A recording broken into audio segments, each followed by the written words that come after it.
Hello friends, আমরা দুজনে সেজেগুজে আবার বেরিয়ে পড়েছি। আর মাম্মাম যথারীতি গিয়েই আইসক্রিম নিয়ে নিয়েছে। আমরা চলে গেছি আমাদের এখানে ঠাকুর দেখতে। আমাদের এখানে বইচিতে জগদ্ধাত্রী ঠাকুর খুব ভালো হয়। হ্যাঁ, চন্দ্রনগরের মতো অত ধুমধাম হয় না, অত বড় বড় প্যান্ডেল হয় না, তাও কম কিন্তু হয় না। দেখো কত পেছনে লাইন দিয়েছি, আর আমাদের পেছনে কত লাইন পড়ে আছে, কত ভিড়, তাহলে ভাবো। এই ভিড় ঠেলে আস্তে আস্তে আমরা ভেতরে পৌঁছালাম। আর পৌঁছে দেখি ভেতরে কিন্তু থিমটা ছিল খুব সুন্দর। থিম একটা ছিল গাছের ওপরে, দেখো এখানে লেখা আছে। আর গাছের ওপরে বেশ খুব সুন্দরভাবে ভেতরে থিমের ডেকোরেশনটা করা হয়েছিল।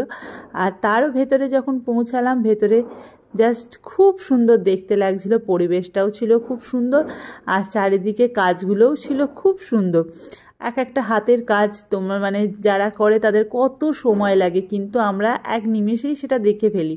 কিন্তু এই কাজগুলোর পেছনে যে কতটা ধৈর্য আর সময় লেগেছে যারা করে তারাই জানে। আর ওপরের কাজটা জাস্ট দারুণ ছিল, কি সুন্দর দেখতে লাগছিল, পাখির মতো। আমি তো যথারীতি পাখিই বললাম, হয়তো অন্যরকমও ডিজাইন হতে পারে, এটা আমার হয়তো আন্দাজের বাইরে। খুব সুন্দর লাগছিল। এবার চলো মাকে দর্শন করায়। এখানে মা জগদ্ধাত্রীর কাছে চলে গেছে, আর মাকে নিয়ে তো কোনো তুলনা হবে না। কি সুন্দর মুখটা মিষ্টি লাগছে। আর তোমাদের কেমন লাগছে মাকে অবশ্যই জানিও।